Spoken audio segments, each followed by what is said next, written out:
time, 3 weeks or 4 weeks, whichever it was. And Jim was, first of all, he was just another guy. He liked to tend bar in the old timers room, and he'd tell stories and he'd listen to stories, but he was so completely down to earth. We get a kick out of him. He stayed at the Speedway Motel, which, you know, it was nice, but it was a one room Holiday Inn kind of motel. He stayed there for the entire time he was there. He could have stayed in a 5-star, but he wanted to be out at the track.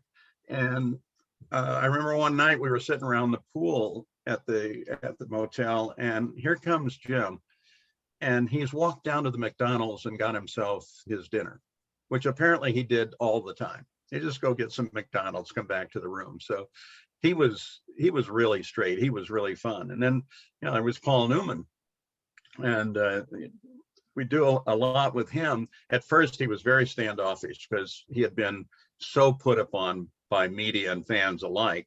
When he was running SCCA, he actually had a handset telephone that he had turned into something that he put on his belt.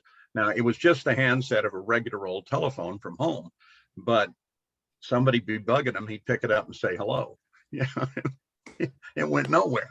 And so he finally got to be fun once he realized, you know, we weren't particularly in awe. You know, he was another guy. And like Gary Gerald, at the start of every race, Gary was always out on the starting field, and Newman was out there with their car, with Carl Haas.